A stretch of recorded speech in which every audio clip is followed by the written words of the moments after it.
Hello, hello, hello. Hooligan Soccer Podcast coming at you, as always, with myself, Gary Stryker, and of course, what adjective should we use?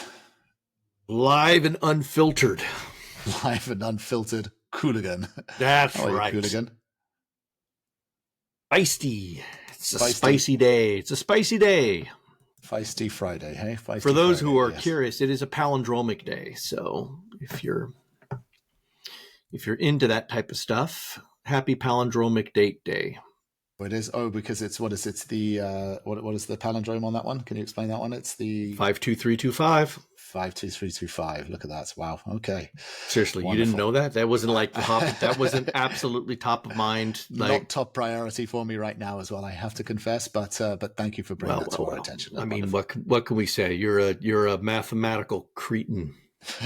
Mathematical or dunce, cretin, depending on how you pronounce that. I'm not sure that you're from Crete, but we'll wait and see. Yes, interesting. Okay, so today on the agenda we have it's all sort of coming to a head. We have we're going to obviously look back at this Europa League final that was just one of the most dullest games that meant so much. Oh my God. We're going to touch on that, and then it definitely, as we've discussed, been 90 wasted minutes of my life. It was yes. But we're certainly getting into that business end of the season as the finals are coming around. Obviously, fates are being determined. Futures next season, transfer strategies will be impacted. Money ball games, obviously, and we'll be covering the championship playoff as well, the biggest game in soccer that there is. This one because there's so much damn money attached to it as well. And then we'll be wrapping up the final game week of the Premier League as well. It doesn't look like there's too much going on there except for just final sort of where the cards will fall on who lands inside the top 5 places, which there's a lot happening. Close to being determined. There's a lot happening in that. There is. And then we are, depending on how we get on and how much banter and bullshit there is, we will also be covering the MLS, this game week as well. And also, if we have time as well, we'll talk about the new release of the USMNT, Pochettino's new roster that he released for the Gold Cup. Jeez, and what a disaster that is. Some of the disasters and train smashes that is. But before we get into that agenda, it would obviously be remiss of us. We are now, I believe it's 23 days, if my maths is correct. Maybe I'm still a mathematical cretin as well. Before the FIFA Club World Cup kicks off here in our shores in the US. And obviously, we are going to be covering it. We have a show that we have been recording. We've been moonlighting at nighttime and doing pre-recorded shows breaking down the groups. And then we will be recording a daily podcast or fan cast, depending on how we want to spin it and look at it. We found out we're going to be going to some of the games. We have got fans in our partnership program as well who will be going to the games and joining us as well, talking about all the action daily. So if you follow, like, subscribe any podcast, you should be following and liking and subscribing the FIFA Club World Cup, a global showdown, and it is ready there. Go and subscribe, like, and follow, and the sort of recorded content will be dropping, hopefully if we get around to editing it as well, hopefully this week. Anyway, Qooligan, let's get into this week's activities. So yes, that snooze fest on Wednesday. I mean, just unpacking it, it was awful. It was absolutely. It wasn't awful. good. No, it wasn't good. I mean, it was, for as much as it meant to both sides, to the fans, to the players, to the managers, as much as it should have meant, it didn't seem that there was much manifesting on the field that reflected the importance, in my opinion. This isn't to say they didn't try. They're athletes. They're professional athletes, despite how many games they've played. And if my math is correct, this was the 59th game of Tottenham this season. Okay, so it's a lot of games. Yeah, and I get it. Exhaustion sets in, but I believe everybody was really trying, but they just weren't very good at it. And there's a difference between effort and excellence. And certainly, while I didn't think that the effort side was at 110%, they were certainly giving it their all, or whatever all they had to give, they were trying, but the excellence was just missing. I would be remiss in not at least acknowledging that Tottenham Hotspur finally, broke that duck, got that trophy. Congratulations. Seriously, that's good. Good for them. Did they deserve it? No. But did Man U deserve it? No. I would have been very content if somebody from UEFA, if Platini had walked out onto the pitch, taken the trophy and just said, no, not for you. And then walked back and put it away for a year and said, nobody's winning. No one deserves it. No one deserves it. And then they unplugged the stadium, and that was that. That would have been a great outcome. I would have applauded that. But that's not how it works. Somebody has to win. So somebody has to win. Right? And someone has to win. It's true, isn't it? It did feel, I agree with you. These guys are talented, obviously. Look, they are masters of their craft.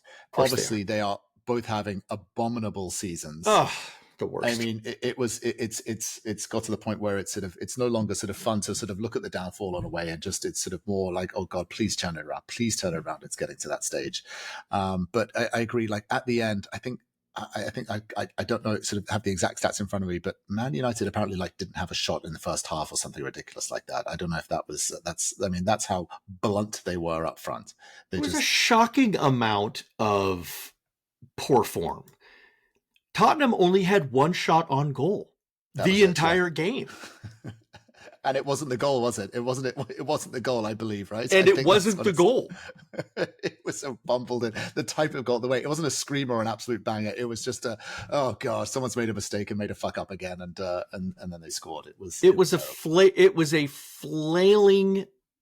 I mean, Onana's waving his hands like he was at a rave, on so much Molly. His hands were going all over the place. Luke Shaw was standing around going, what the hell he is completely dumbfounded that the ball hit him on the shoulder and then bounced in. So he's all sheepish. And the only person who's celebrating is Brennan Johnson, and he's not even sure if he hit it in. He's not even sure if he got credit for the goal, but I think he was more surprised than anyone else. He's like, I didn't touch that thing. Yeah. What? I don't know. It is what it is, right? And you there are games that are like that are just horrible, they're horrific, and someone still wins, and you can't figure out why. You just hope that it's never a fixture that is as big as this one and has as much ramifications, because this was, you talking about money games. This was a money game. There's millions on the line here. Well, there's so much more than just money as well, but it was the trophy, it was the pride, it was the duck that they broke, and then also as well, it's suddenly your ability to go and attract talent for the next season as well, right? Right. There's these rumors that Man U are looking at strikers and sort of looking at this Wolves striker as well. Like he's looking at that on Delap as well. He's going to be like, actually, I've changed my mind. I'm going to go. Yeah, I think Spurs are looking for a striker. I'll go there or somewhere else. Delap's on the phone with the agent, says, "Don't take those calls." Yeah. Change of plan. Block that number. Yeah. Block that number. Don't mention Manchester United to me. Not interested in going, because again, why would you want to go to that? I know there's the history and the pedigree, but it just doesn't make sense. Yeah. So I suppose you could sit there and from a striker's perspective, and let's be honest, strikers tend to be somewhat self-centered. You'd be like, I'd turn that around. I mean, and maybe that's an appeal, right? And it's certainly a character like Delap, who does not seem to lack in confidence and self-importance, could be like, oh, I'm going to totally go in and turn Manchester United around. I could see that. Yeah. I could see that. I mean, maybe you can go there, but then the money issue as well that's coming out. Obviously, I mean, they're obviously making all of these budgetary cuts. They're still apparently, again, I don't know how true this rumor is, but I can believe it. It's some way, halfway at least being true, is apparently they have $300 million that they have to pay at the end of this summer in previous transfers, because obviously they don't pay all the money up front. They're kind of in drip payments. They've got to shell out $300 million in payments that they're still paying. And then here's the other kicker. Chelsea sold Mason Mount to Manchester United and had a clause that if he appears in any European Cup final, they get a £2.5 million bonus. Okay. Manchester United won £3.5 million for being losers in that competition, and $2.5 million of it's going to Chelsea because of that clause in the bonus. I mean, I gotta say, well done, Chelsea, on the business side. That was fantastic. Yeah, yeah. So Oh and my then God. then they've still got to figure out how do you get Casemiro off the books, and he's on 350,000 a week as well. He's going to sit there and You can't. ride that gravy train till it doesn't run anymore. They've got Rashford, who's desperately wants to get out of there as well, and apparently they're going to cut him loose at 40 million, and someone's going to pick him up at a bargain. They've got Jadon Sancho, which Chelsea own as well. There's what's Arthur, is it not Arthur Gabriel, who's at Real Betis as well, right? He and who was the Ajax player who went there and then did work Anthony. Anthony, that's it, not Gabriel. Yeah. Anthony went there as well. Yeah, it's just all over the place. There are these players that they just it's bad. I do fear that next season's not going to be any better and not going to be a bounce season for United.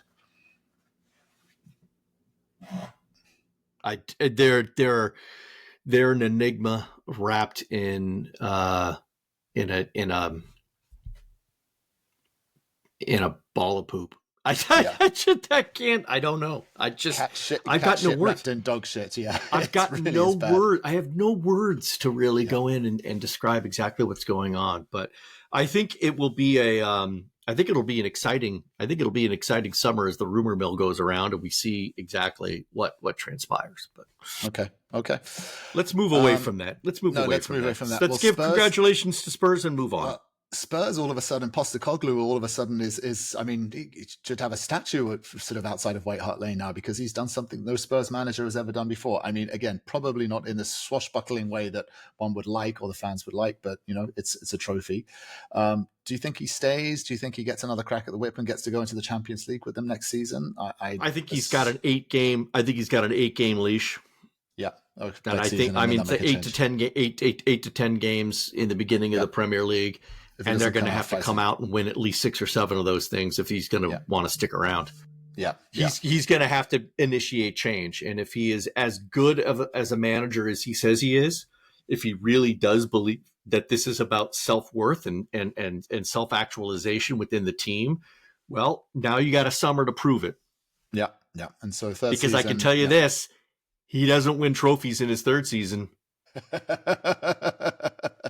Sorry, Ange. Well played. I have to say, I'm a big Postecoglou fan. I really like his refreshing sort of honesty. His candor's fantastic. His candor's fantastic. Yeah, and there's no BS. There's no what he's like. No, we just weren't good enough. We're pretty crap, mate. we're trying to muddle through as well. Sure, but I do have a lot of respect for him. Congratulations to him. He's done something that no Spurs manager has ever done, and I hope he takes them deep into the Champions League next season. But we'll see how that one shakes up. Knowing Daniel Levy and his decision-making framework, he'll probably be fired and they'll bring in some other unknown and they'll fuck it up somewhere along the way. Anyway, okay, so that's money game number 1 over. Let's move to this weekend. We have the biggest soccer match there is in the world. It's not the Champions League final. It's not the Europa Conference League. It is the Championship playoff final between Sheffield United and Sunderland.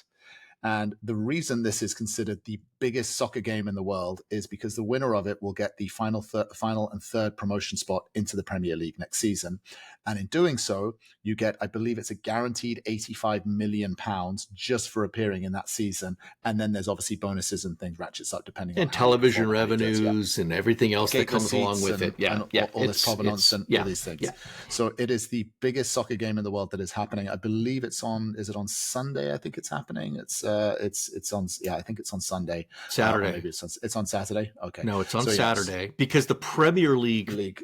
The Premier League final games are on Sunday, so they're not going to put those two things up against each other. For their TV schedule. It's a Saturday afternoon game.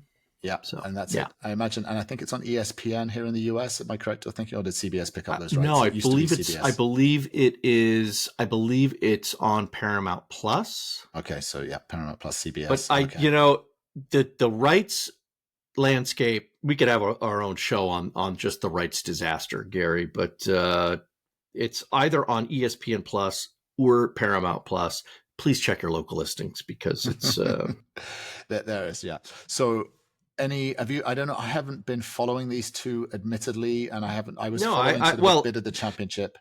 In a nutshell, Sheffield United was sitting in the catbird seat for as long as they possibly could. Right? They were 100% in control of their own destiny, and then went on a really bad spell in April, lost 3 consecutive games, lost their momentum, and then found themselves not in the top 2 and having to go through the playoffs. They are notoriously shite in playoffs. They're 0 for 9. So they've never qualified through a playoff round. They've always qualified by being by being in the top 2 or the top 1 or whatever it is. So for them, this is a really important, cycle that they need to break out of. Yeah. Okay. And of course, Sunderland is Sunderland. I mean, what's not to like? They're the scrappy underdogs, the black cats, right? I mean, black cats want to eat the cat bird. Whatever, insert animal analogy here. I have not been following Sunderland. I don't know much about them, but I do know that as a club, as a community, they are never say die. They support their team. It would be great to see Sunderland back in the Premier League after that terrible double relegation that they suffered about 10 years ago. That's right. Right. Yeah. So I mean, the double down. The double doink, as they say, is so much worse than it's just crushing. But they fought their way back up from League One.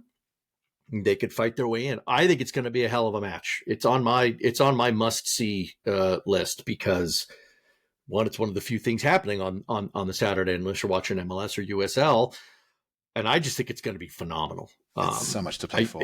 So much emotion. The stadium is just going to be an absolute flood of red and white because that's what both teams play in. So, Indeed, and they're regional neighbors. So of course there's a good proximity there. There's a bit of rivalry there. Yeah. Indeed. Yeah.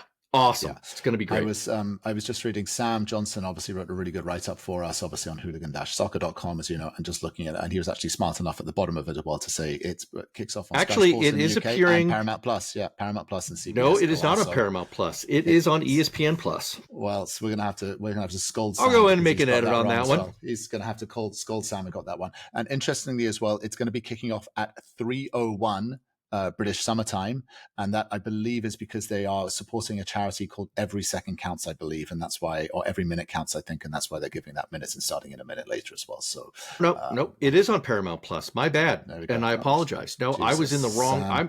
I swear I have both apps open, and I confused Paramount Plus with ESPN Plus. ESPN Plus. Well, that's nope. It is on Paramount Plus. God, Sam got it right. Well done, Sam. Well done, Sam.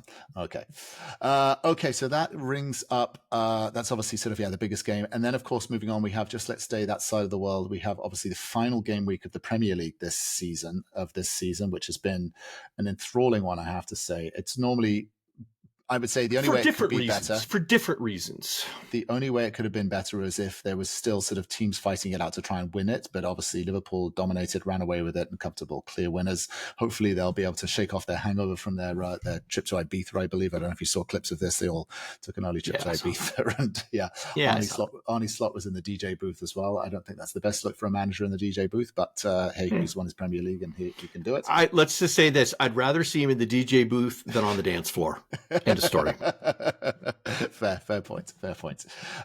So I mean, the only real game that matters, I think, is this Chelsea Forest game. Am I correct in thinking this, or is there you are incorrect in thinking that? There are a lot of other games that matter, but you are correct in the sense that the one that truly has impact is indeed your Chelsea up against Nottingham Forest, because both teams need to win. A draw will not do. A draw could knock them both out. Could knock them both down. Forest needs to win more than Chelsea does, but let's not put any bones behind this. This is a do or die. This is do or die. This is a biggie. For both sides. This is a biggie. This is a big one. This is clutch time soccer at its best. It's generation defining. 90 minutes. 90 minutes, no holds barred. If you have anything left in the tank when you come off that field, you should be slap silly. It's just not. No. Yeah, you got to give everything. It's going to be good. Everything. Yeah, it's going to be good. And then, so just looking at the sort of the possible sort of, the possible equations as well. Newcastle are also sitting on 66 points. Correct. Is there is a world... listen, they're playing Everton right now. Everton is the shithousingest shithouse team around. They are the worst. Yeah. Right? They're the worst team to play. Yeah. They just don't give a flying hoo-ha about anybody else but themselves, as they should. And they're I mean, they play to win every time. They've got nothing to play for except themselves, and that's enough. Now, the big question is going to be, and the other story here is, so Jordan Pickford apparently has a real serious beef with Newcastle. I mean, he just rises to the occasion every time he plays them. So you got him, and then the big X factor is Alexander Isak's groin. He missed the last game, and boy, did they miss him. They lost last week, and they missed Isak up front, creating those chances and being dangerous. And just I expect to see Isak on the pitch. They're not. This is too big a game for them to say, "Hey, don't worry, Alex. Just relax a little bit." Last game of the season. This matters. No, last game of the season. He's got to go. Yeah. Even though the transfer rumors are that he's going to leave, blah blah blah. No, you got to put him out there. But again, similar to the Man United situation, if Newcastle do get into the Champions League, I know the rumors are that Liverpool are kicking his tires and interesting as well. But why would you, when you're settled, you're in the Champions League, you've got just as good a chance, I think, if you're. No, I don't. I think if Newcastle makes Champions League, he's going to stay. I agree. Yeah. And then just looking at some of the other ones as well. I mean, there is a world. I know Man City are playing Fulham and they're on 68 points. The probability of them not making top 5 is slim. However, it is not improbable. Okay. It is not improbable. If they lose, Newcastle win, Chelsea win, and Villa win, they could find themselves all of a sudden in 6th place. Yeah. I mean, Villa's going to Manchester United. I mean that's. So you have to you've got to ask yourself right now. If you're a Manchester United fan, you have to ask, like, how checked out is your team? This is the game that's going to tell you. Rashford can't play, I believe, right? You're not allowed to play against your parent club, so I don't think he can play against his. He can't go back and. They don't need Rashford. They don't need Rashford. Villa doesn't need him in this game. They can win on their own merits with their own side. This is true. Yeah, they've been looking good. Yeah. There's rumors that Emi Martinez might leave at the end of the season, so this could be the last time to see him in the Villa uniform. And Villa they know what they have to do. They've had a taste of the Champions League. They got a sip. They got a really good quaff of that drink, and they want more. Yeah, and so you better believe that they're going to be fired up and try to bring it to Manchester United. And will United have enough steel to dash their hopes? United have nothing to play for. Well, they have nothing to play for except for pride, but there's not too much of that left as well. There really isn't. The only other thing, because then you've got Spurs against Brighton, so can Spurs finish above United and not finish in 17th? That's, again. Well, let's also not forget that Brighton still has a mathematical chance of making Europe as well, although apparently you do need an advanced degree in mathematics in order to figure that out. The help of a CERN supercomputer might also be a how's that? If they win, they get 61 points. They can't get up into 7th. No. Europe. Yes. There is also a chance that the 8th place team will qualify for Europe, depending upon the Chelsea Real Betis result that happens. Okay, but that qualify, but not for the Champions League, right? That would be another Europe. No. The other European I said Europe. I didn't say Champions League. Okay. Listen to the words coming out of my mouth. I heard it. I'm just curious about being specific here. Which one? Right? No, I was when I say Europe, I'm meaning any type of European qualification, and that could go all the way down to the 8th place position. So, so that's what I mean. That there's a lot on the line here. You've got at least 6 teams with something to play for. 2 of those teams are playing each other. The other 4 are playing other sides that don't have anything to play for. However, City could get knocked down a peg.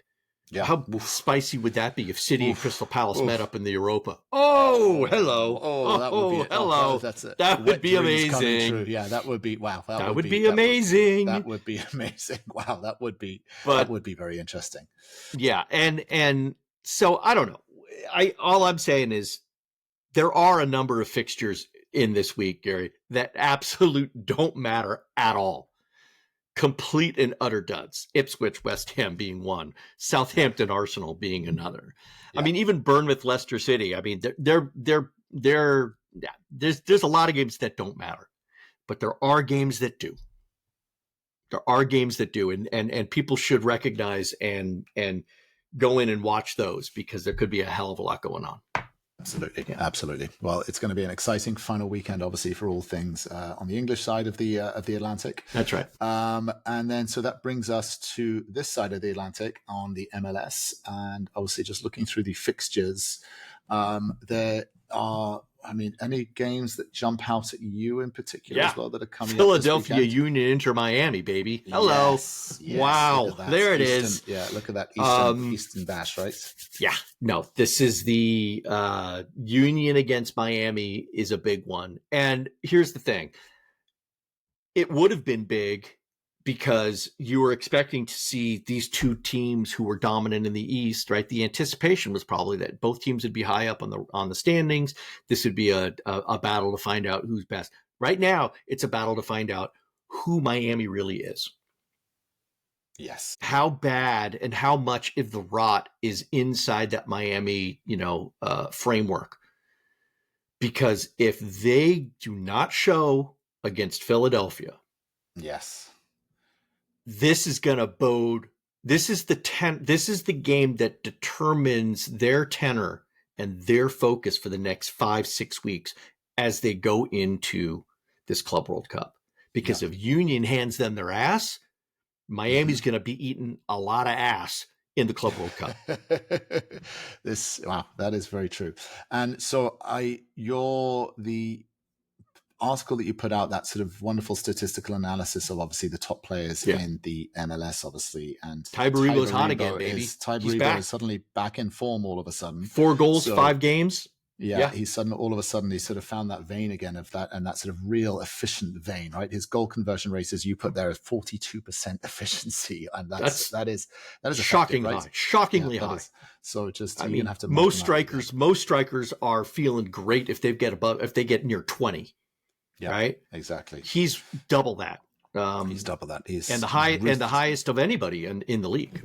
Yeah. That actually has enough shots to qualify, right? There are probably some defenders who went up and got a header and have 100%, right? But still, that's not the same thing. No, of course. No, okay, so I agree with you. I think Miami are definitely on a downswing, and they need to stop that rot before they sort of, as you said, before they go into the Club World Cup. So they need to kind of bounce. And I think, it's. I don't think the Club World Cup's going to do them any favors either, as well as we've discussed. I think the style of tournament soccer, right? Every game every 3 or 4 days, each game more intense than the last, with those aging stars as well. I just think they'll run out of steam, and I think they'll struggle. And let's not forget Philadelphia Union, by FIFA's own ranking system, is third. They should be the club in the Club World Cup right now. Not LAFC, not LAFC, who is sitting 10th in the ranking, but LAFC got the call, right? They're playing Montreal, which, seriously, if they don't score 5 goals, they're screwed too. Yeah, they are. They've got their money game coming up on the 31st. It's in a week, on the 31st, right? Yeah, so it's next weekend. That's going to be a big one. Definitely, will absolutely be all over that one. Totally. Be fun. Meanwhile, you've got Seattle Sounders, who aren't doing much of anything. They're just not looking good at all. They're just kind of like this and that and the other thing, and so it's. Yeah, I think there's the other games that are going on. The other one that catches my eye is Charlotte and Columbus. You always Charlotte always capture your attention at Columbus. Well, so because they are an absolute train wreck, Gary. Mm-hmm. They started strong. They were one of the strongest teams in the division. They've now lost 6 games in a row when you count the U.S. Open Cup loss that they suffered. That's 6 games in a row they've lost. Yeah. No team goes through a 6-game losing streak, right, without being fascinating in a sort of a hate watch sort of way. And Columbus are the opposite. They're now one of the strongest teams in the East. So you're coming up, Charlotte has to desperately win this in order to stop the slide. And Columbus just want to open up a can of whoop ass. So we'll see what happens. The one that really captures my attention, San Diego against Galaxy. Why? You just how much? just first of all, San Diego are my new favorite team in the MLS. Just the fact that they've come in and this is their inaugural season, and they are really overachieving, really, really overachieving. Yeah, they are. And then on top of that, just to compound that to make it even more interesting, obviously there's that sort of local rivalry of obviously San Diego for the first time playing against Galaxy, but also second time they played them in the opener. Oh, they did play the opener. Yeah, okay. The opening San Diego's opening game was played at Galaxy. Okay. Right? And now in Carson, return fixture. Yeah. And they won. And they won 3-0. Yeah. So that was the game. That was the kickoff. If you think about this in the sense of some sort of universal parallel, right? LA Galaxy, if they can beat San Diego at home, may turn their season around, and hell, they might go 13 games undefeated as a result of it, because they lost their opener to San Diego and they haven't won since. Maybe they can beat San Diego and they won't lose since. Wouldn't that be one of the oddest jokes of karma? I don't know. I wouldn't call it a joke. I would call that absolutely. That would definitely be sort of the soccer gods sort of deciding to turn the tide here. But I mean that's going to have to be a real turnaround. Hey, I just don't see that happening. I know I've been wrong. We've made predictions here many times and been very wrong. We've also made. Oh, by the way, that's not a prediction, because that ain't going to happen. Yeah, but wouldn't it be funny? Well, that would be funny if all of a sudden Galaxy figured out and they found Space Jam ended and they suddenly got their talent back as well. But yeah, Galaxy again. I mean, how the hell do they stop this rot? They didn't do themselves any favors by re-signing their coach to a multi-year extension. That's for sure. This is true. How did Vaney get a multi-year extension after losing 13 games in a row? I think he got the extension before losing the games, didn't he? Is that? That's what the rumor says. I can neither confirm nor deny that might have been known prior to its publication. So. Yeah. And then Minnesota are playing against Austin. Minnesota are in such good form at the moment. They're looking really good, and obviously sort of really quietly just sort of, especially after that US Cup comeback that they had in midweek, right? They were one of the US Open Cup ties. They were down. They were down by a goal, and they ended up scoring two late on to shock. I believe it was St. Louis City. Wow! I mean, what a match that was. I mean, they were all. Listen, I love the MLS, and the U.S. Open Cup is now an MLS fixture, so we can sort of roll into that, and we're not really abandoning our original agenda. Because of the round of 16, 15 of the teams were MLS clubs. There was only one USL Championship club that survived. That was the Pittsburgh Riverhounds. And surprise, surprise, they went into Philadelphia Union and got spanked. Yeah. I mean, still big shock. Obviously, there's a big chasm still between the OSL and the MLS for now. But I think that's here's the thing. Pittsburgh Riverhounds actually have one of the best track records against MLS teams. They've played them 11 times in open competition, and they've won 4 times. That's a very good percentage from a lower league club to beat. But this was the Union. They're the top team there was no way that Pittsburgh was going to be able to eke this one out, and they got a penalty called in the 11th minute or something like that. And as soon as you open that door, when the door opened just a little bit, Philly just barged right in. They're like, we're here. Thank you. Yeah. Now, here's the thing with the U.S. Open Cup. There were 8 games. 7 of those 8 games had a minimum of 4 goals. That's a minimum. That's a lot of goals. Some had 5 and 6 goals scored. Yeah. The only one that didn't have that was San Jose versus Portland, and that one had a dramatic end because it went to extra time on a 0-0 draw, and then some absolute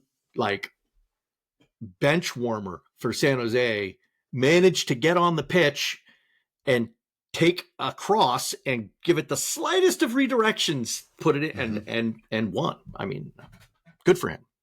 Been in San Jose for 5 years, and that was the second goal he's ever scored. He's got less than 1,000 minutes played, so I mean, well done. I mean, listen, bench matters, right? Bench matters. Yeah. 2 of the games went to penalty shootouts. which is exciting in its own weird sort of way. And they happened to occur at the exact same time. So I was watching on the Golasso show. And so you had both of them being screened side by side with all of the commentators, including Meathead Tony Meola, who I respect, but I mean, his commentary sometimes leaves a lot to be desired. Just everything. Oh, that's a good pen. Oh, it's terrible. And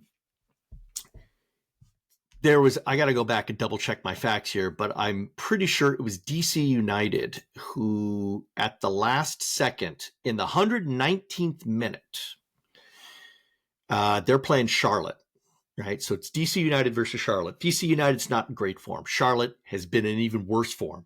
It was horrible conditions. It was pouring rain, right? So everything about this game was misery. The game itself was exceptional. It was pure fire. I mean, lead changes, amazing bangers, all this. They went into extra time. Each side scored a goal. Wow. Goes to 3-3, penalty shootout, right? And in the 119th minute, DC United takes off their goalkeeper and puts in some guy named Jordan Farr. Because he's a penalty saving expert. Is that the thinking? I have no idea. Must have been. I mean, So how does it go? Jordan Farr stopped 4 of the 5 penalty shots. There you go. Yeah. So he's a penalty saving specialist, and they brought him on for that. Yeah. It's smart. Yeah. Smart management. Well, it's good management, but let's be honest. Jordan Farr is not a penalty kick specialist. Okay. He's just a goalkeeper. I don't know. They maybe thought he was tired. Maybe they thought it would unnerve anybody. But boy, you're right. Talk about savvy management. That was brilliant, right? Well that was brilliant. Well done. Fantastic. But yeah, so anyway, Open Cup. Really something special happened on those days. It was beautiful. It was absolutely beautiful. And we have to wait until July to see the rest. Because obviously everything goes on hiatus, obviously because of the Club World Cup. Yeah. Is that everything goes on hiatus, but it's also they just give a gap. They just give a long gap in between. Wonderful. And so it's now all obviously just MLS teams, obviously sort of there in the quarterfinals as well. And so we'll see. First time since 2015, believe it or not. Interesting. First time since 2015 that there is that it's all MLS inside the quarterfinals. Okay. Wow. Well, it would be nice to have seen a sort of a USL side sort of go on a run and sort of get deep into it and sort of have a fairy tale story as well. But that's it would have. That will have to be next year. Next season, we'll have to hope for that one as well.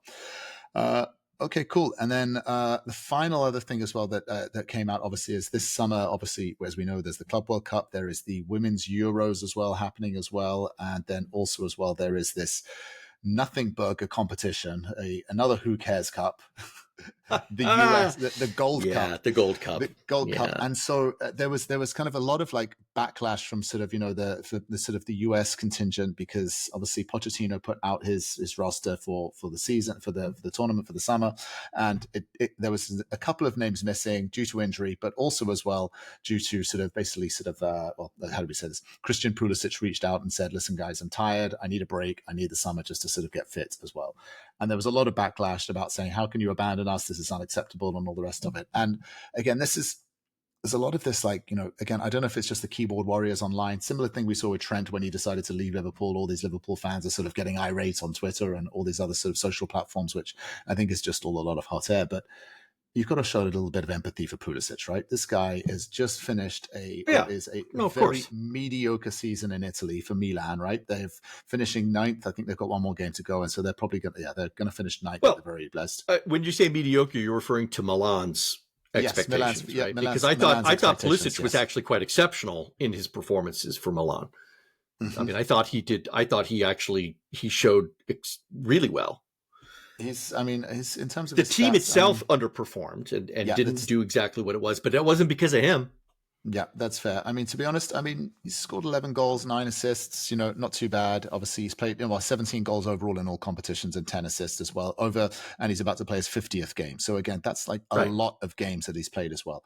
Yeah. I understand he's probably definitely got both eyes focused on obviously next summer in the World Cup there and wants to sort of get ready. So I'm sure the narrative is like, guys, you go and play some of the kids, go and have a look at some of the other young talent coming up as well and evaluate them. Yeah. I don't need to be playing against Saudi Arabia are in this Gold Cup as well. Again, that's another sort of a whole other story. So yeah, it's a whole other story as well. Saudi Arabia, and then obviously sort of playing against obviously the other. They're playing Haiti. They drew Haiti, Trinidad and Tobago, and Saudi Arabia. Yeah,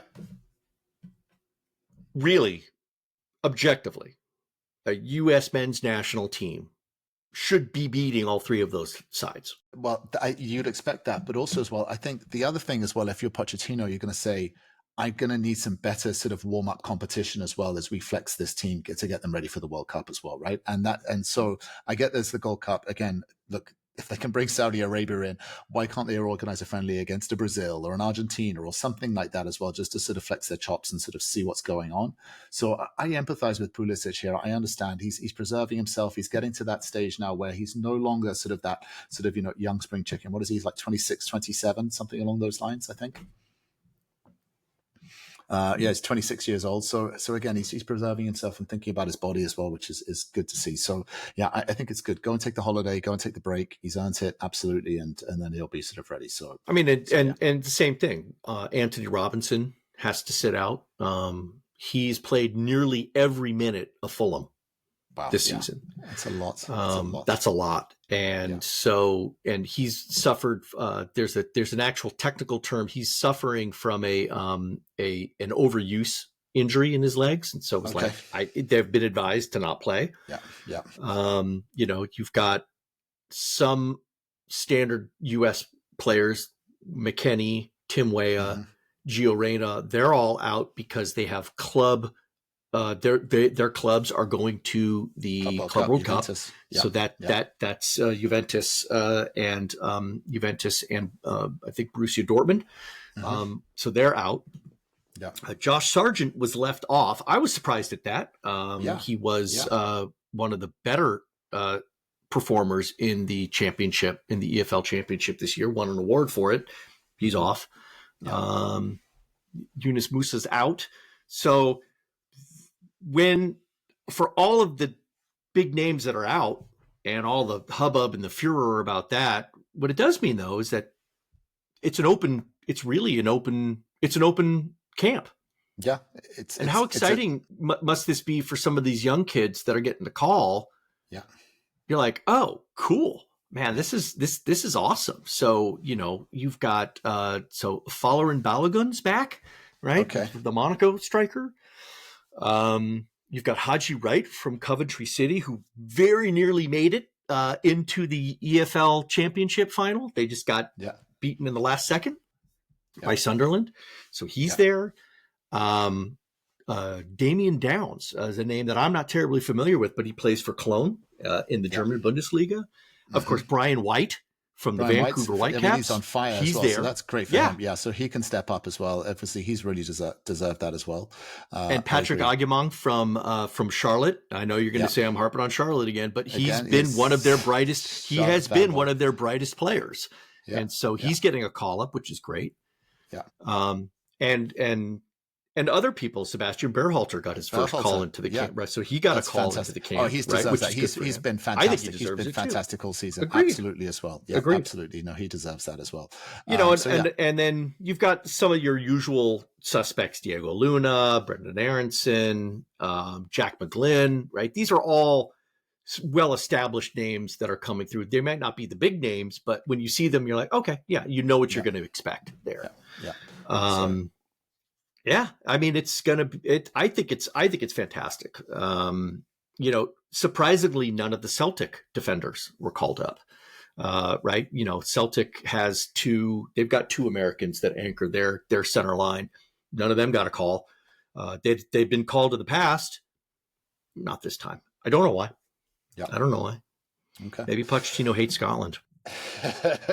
Maybe he doesn't like deep fried Mars bars, perhaps, or deep fried Milky Ways. But yeah, Who knows? maybe. Yeah. Who knows? Who knows? Well, okay. Well, Qooligan, as always, that brings us up to 45 minutes. Once again, It does.